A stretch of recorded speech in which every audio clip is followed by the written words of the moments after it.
Hello and welcome दोस्तों, अमन की class में आपका स्वागत है। ये वीडियो मैं उनके लिए बना रहा हूँ, खासकर ये चैनल ही मैंने उन लोगों के लिए बनाया है जिनको मैथ्स बहुत ज़्यादा टफ लगता है, जो 10th में अभी जिनने अपना नंबर त्रैमासिक में देखा, अर्धवार्षिक में देखा और जिनको लग रहा है कि मैथ्स हमारे लिए टफ है और पास होना थोड़ा सा मुश्किल है। तो हम जो बचे हुए कुछ समय में ऐसी तैयारी करेंगे जो आने वाले 2-3 महीने में हम रिकवर कर सकें या फिर इतने नंबर ला सकें कि 10th के मैथ्स में अच्छे नंबर ला सकें, या थोड़ा अगर जिनके नंबर बहुत ही आइट साइड हो रहा है, आस पास हो रहा है, तो वो पास हो सके। तो इस प्रकार से हम जो आने वाले प्रीवियस ईयर में आए हुए क्वेश्चन को भी तैयार करेंगे और कुछ क्वेश्चन ऐसे भी होते हैं जिनको देख के हमें लगता है कि संभावना ज़्यादा है, इस प्रकार के क्वेश्चन भी तैयार करेंगे। बार बार उन्हीं की प्रैक्टिस करेंगे, साथ में उनको इतने सरल तरीके से देखेंगे कि आपको हल करने में ज़्यादा दिक्कत ना हो और ऐसा हो कि ऐसा भी हो जाए कि वो क्वेश्चन आपको रट जाए। तो इस चैनल पर इस प्रकार की वीडियो अपलोड होते रहेंगे और आप चैनल को सब्सक्राइब कीजिएगा। वीडियो अच्छी लगी तो लाइक कीजिएगा और आगे वीडियो देखिएगा कि किस प्रकार से हम सॉल्व कर रहे हैं।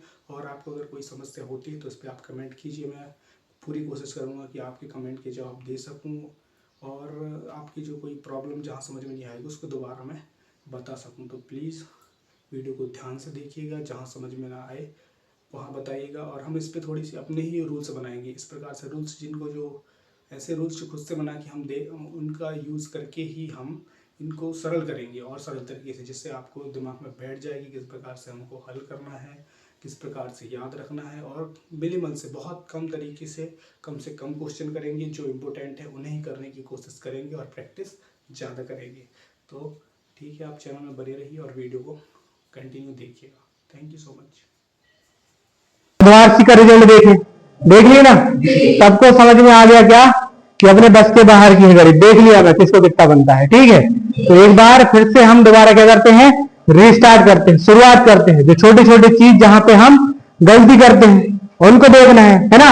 बाकी लगभग सबको समझ में आ गया ना कि कैसे जा रहा है सबका गणित, है ना। तो देखो पहले हम नियम देख लें अपने कि कौन कौन से नियम हमें मूलभूत अब याद रखने चाहिए उन चीजों को। एक बार फिर से हम स्टार्ट कर रहे हैं, कहां से, जीरो से। कहां से, जीरो से। मतलब मान के चलो ये अध्याय नहीं है ना, जिसको अब दोबारा सबको याद रखना है कि कैसे क्या करना है गणित में, किस प्रकार से गुणा करना है ना, किस प्रकार से भाग होता है, किस प्रकार से नहीं होता है। ठीक है, चलो अब पहले हम नियम लिख लेता हूं मैं यहां पर, जो कि हमें याद रखने हैं। ठीक है, पहला है जो जिससे हमें कम से कम छोटी से छोटी गणित, जो 10वीं में काम आने वाली गणित है ना, वो हमसे बन सके। तो कैसे, पहला नियम देखो, हर संख्या के साथ, प्रत्येक संख्या दुनिया में चाहे कोई सी भी संख्या हो, उसके साथ क्या बताया था मैं, गुणा में एक, फिर बटे में और घात में एक। माना कि अगर कोई संख्या क्या है मानता हूं मैं, या फिर कोई अचर क्या मान लेता हूं मैं, सॉरी चर मान लेते हैं हम किसको, एक्स को। किसको, एक्स को। तो चल ही नहीं रहा, क्या मान लेते हैं हम, एक्स को।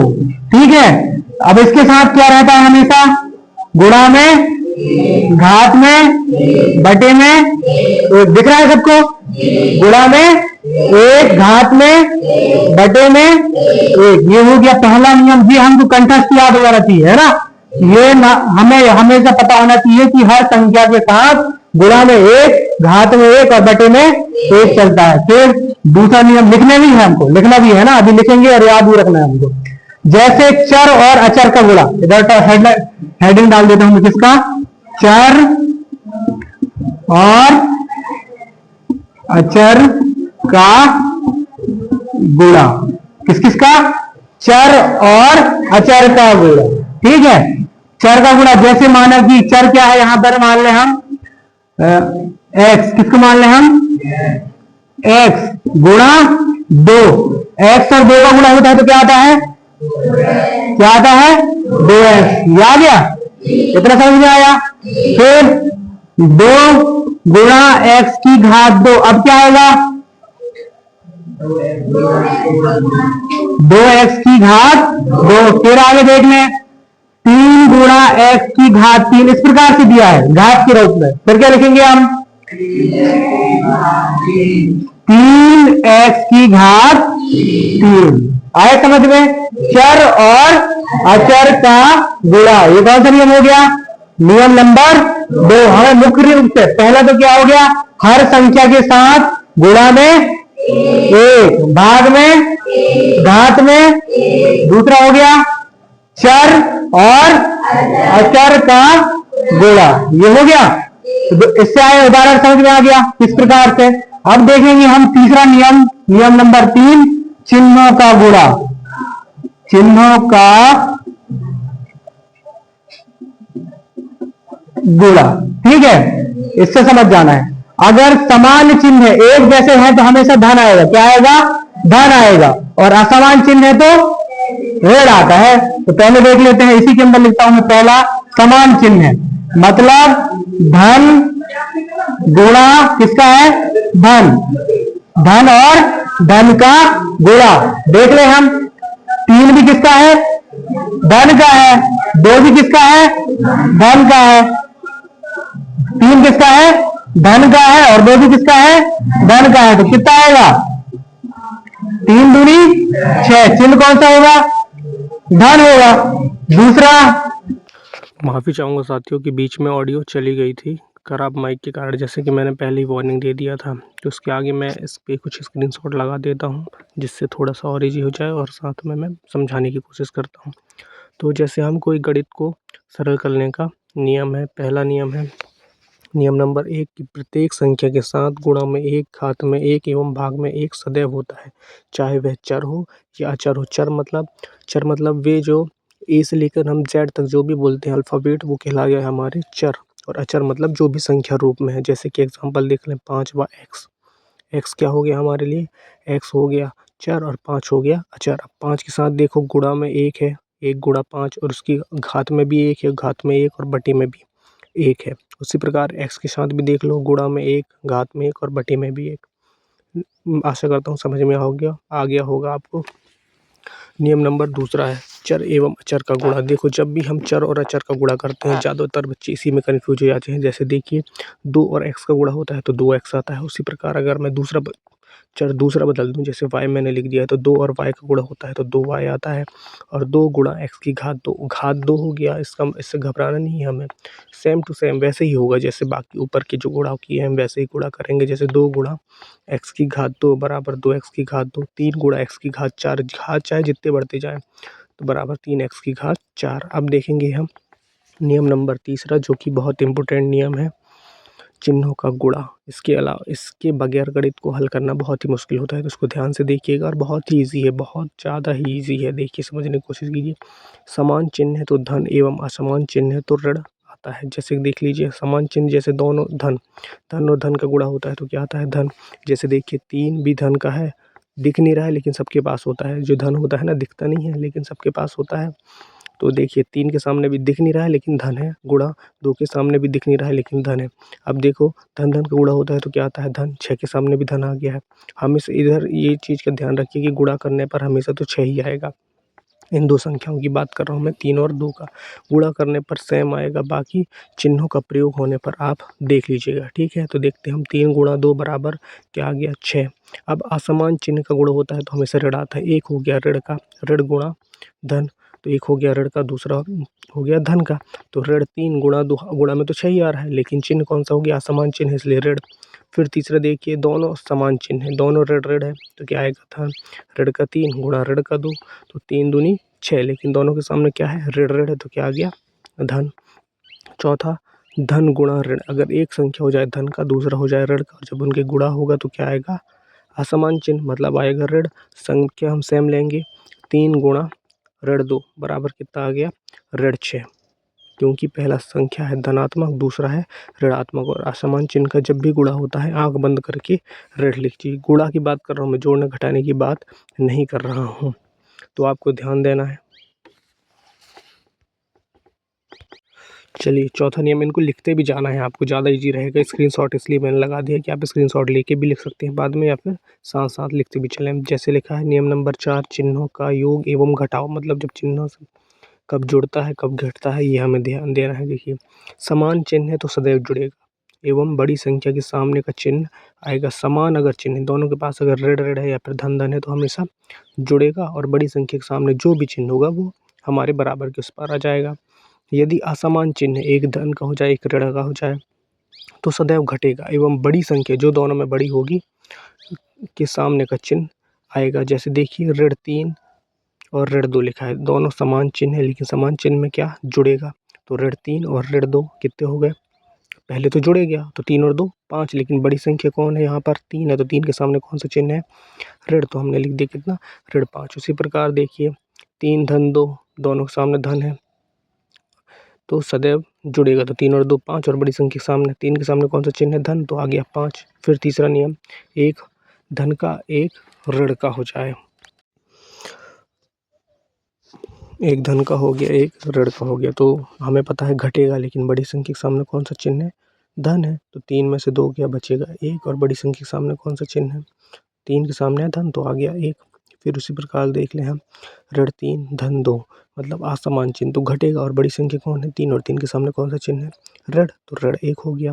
नियम नंबर 5 माफ़ कीजिएगा, सेब और केले का नियम, जिसमें घात नहीं होगी उसको हम मान के चलेंगे सेब है, और जिसमें घात हो उसको मान के चलेंगे हम केला है। ठीक है, जैसे कि एग्जांपल देखिए 2x धन x की घात 3 लिखा है, तो x हमारा जिस पे घात नहीं है वो सेब मान के चलेंगे, और अगर x की घात 3 है तो जैसे घात दिया है उसको मान के चलेंगे, जिस पे भी हो, चाहे 4 हो घात 5 हो चाहे 6 हो, इस प्रकार के जो भी घात रहेंगे 2 हो उनको मान के चलेंगे हम केला। तो देखिए सेब में केला कभी जुड़ नहीं सकता, दोनों को हमें कभी भी लिखेंगे हमें अलग ही अलग लिखना पड़ेगा कि आपके पास टोटल कितने हैं, इसको हल करके बताइए, तो क्या लिखोगे आप, 2 सेब है और 1 केला है। एक क्यों, x के सामने कुछ नहीं लिखा मतलब क्या है, 1 है तो 1 केला है, आपको बताना पड़ेगा। तो ये आपस में कभी नहीं जुड़ेंगे, लेकिन नीचे जो स्थिति देखिए जैसे कि 2x धन x मतलब 2 सेब पहले से है आपके पास, 1 सेब और आगे तो कितने हो गए टोटल आपके पास 3 सेब हो गए। उसी प्रकार देखिए 1 केला पहले से है आपके पास धन 2x की घात 3 मतलब 2 केला और आगे तो कितने हो गए आपके पास, टोटल हो गए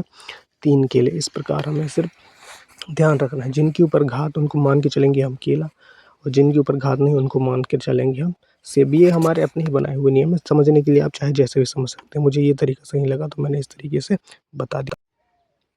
छठवां नियम है घातांक का नियम या घातों का नियम। ये नियम भाग एवं गुणा के साथ समय ही उपयोग में आते हैं, जैसे जब भी कभी भाग दिख रहा हो या फिर गुणा हो रहा है वहीं पे काम आएंगे।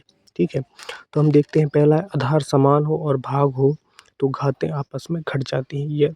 ये दोनों पर लागू होता है, किस किस पर भी, ये चर पर भी लागू होगा और अचर पर भी। चर मतलब समझ गए आप, जैसे इसे लेके Z तक, और अचर मतलब जो भी संख्या है। ठीक है, तो हम एग्जांपल देखते हैं, जैसे चर के लिए देखते हैं, ऊपर देखिए बटे के रूप में लिखा है x की घात 5 बटे x की घात 2। अब क्या है, भाग है, आधार समान मतलब आधार क्या है, दोनों के पास x है, और घात भले जो भी हो उससे मतलब नहीं है, लेकिन दोनों के पास आधार में क्या है x है, तो बराबर में क्या हो गया, उसकी घातें आपस में घट जाती हैं। तो ऊपर घातें आपस में घट जाएंगे तो पहले हम x को लिखे, उसके ऊपर 5 लिखा था तो 5 ऋण 2, तो घातें आपस में घट रही तो बराबर में कितना बचा, x की घात 3। अब अचर में देख लें, सेम नंबर के साथ अगर देखते हैं, सेम चीज़ अचर के साथ भी चलेगा। देखिए जैसे 2 की घात 5 है बटे 2 की घात 3 है, आधार मतलब जो जिसके ऊपर वो घात लगे हैं वो कहलाता है आधार। तो आधार देखिए दोनों के पास सेम सेम है तो घातें आपस में घट जाती हैं। बराबर देखिए 2 और घातें जो भी घातें रहेंगी, जैसे ऊपर 5 है नीचे 3 है तो घातें ही आपस में घटेंगी, तो 5 ऋण 3 बराबर 2 की घात 2, और 2 की घात 2 का मतलब 2 का वर्ग क्या होता है 4। फिर दूसरा नियम है आधार समान हो और गुणा हो तो घातें आपस में जुड़ जाते हैं। ये भी दोनों पर लागू होता है, एक तो चर पर भी एक तो अचर पर भी लागू होता है। ठीक है, देखते हैं हम, जैसे क्या लिखा है x की घात 5 गुणा x की घात 2, आधार समान है, देखो दोनों किसके ऊपर बने हैं x के ऊपर, तो बराबर क्या हो गया, घातें आपस में जुड़ जाती है। बराबर में देखिए हम क्या लिखे, x और उसकी घात, पहले वाली की घात कितना 5 धन दूसरी वाली की घात तो बराबर x की घात 5 और 2 7, x की घात 7। अब अचर में भी देख लीजिए 2 की घात 5 गुणा 2 की घात 3 मतलब आधार मतलब जिसके ऊपर वो घात टिका है, किसके ऊपर टिका है वो घात 5 के ऊपर, और इधर किसके ऊपर 3 के ऊपर टिका है, लेकिन आधार तो समान है ना, तो घातें आपस में जुड़ जाएंगी। तो 2 और उनकी घात 5 धन 3 बराबर 2 की घात 8, और 2 की घात 8 बराबर कितना होता है 256, मतलब 2 का 2 में 8 बार गुणा। ठीक है, इस चीज़ को आपको ध्यान में रखना है, इनको ध्यान से समझिएगा। समझ में ना आए तो मुझे कमेंट कीजिएगा, कमेंट में पूरी कोशिश करूँगा और अच्छे से बताने के लिए, क्योंकि हमें 10वीं के मैथ्स को अच्छे तरीके से करने के लिए, अच्छे तरीके से मतलब जिसकी स्थिति आपको लग रहा है कि आपकी स्थिति ख़राब है, पास होना थोड़ा-सा मुश्किल पड़ रहा है, और गणित जिनको बहुत ही ज़्यादा कठिन लगता है उसको समझने के लिए ये नियम बहुत ज़रूरी है। आपको इतना ज्ञान होना चाहिए, नहीं तो बाद में आप खुद को मतलब आप समझने में बहुत डिफ़िकल्ट होगी आपको कि ये कहाँ से आ गया। मैं कोई अगर चीज़ समझाने की कोशिश करूँगा तो ध्यान से लिखिएगा। और आखिरी नियम है हमारा 7वां और आखिरी नियम, बराबर के नियम। देखिए जैसे कि एग्ज़ाम्पल, तो x बराबर 8 आपने देखा है ना, कई बार ऐसी स्थिति आ जाती है कि बराबर 8 ये क्या निकाल रहे हैं करके सोचते हैं, तो उस पे हम जो साथ में वैल्यू रहता है, जैसे चर और अचर का जहाँ गुणा रहता है, तो हमें चर की जो वैल्यू निकालनी पड़ती है उसको हम बराबर के नियम के द्वारा समझेंगे। जैसे देखिए पहले लिखा है 2x बराबर 8 लिखा था, तो जो x को जब घुमा के फेंकता है तो कहाँ जाता है वो, बटे के नीचे। तो देखिए x बराबर कितना आ गया 8, 2 कहाँ गया उसके बटे के नीचे, तो 8 बटे 2, तो 2 एकम 2 और 2 चौके 8, नीचे से ऊपर काट रहे हैं हम, तो 2 एकम 2 और 2 चौके 8, तो x बराबर कितना आ गया चर। जब देखिए चर या अचर हो, ठीक है, चर और अचर एक साथ हो, जैसे कि दिया है 2x धन 5, ऐसी स्थिति भी देखिए हम बराबर शून्य। जैसे ऐसी स्थिति में क्या करना है हमको, देखिए 2x धन 5 बराबर शून्य दिया है। 2x जो है पहले 5 को उस तरफ भेज दिए तो ऋण का 5 हो गया, ठीक है, और x बराबर फिर से निकालेंगे, 2 फेंकेगा तो कहाँ जाएगा 5 के बटे के नीचे। इस प्रकार बहुत सारे सवाल आप कर सकते हैं।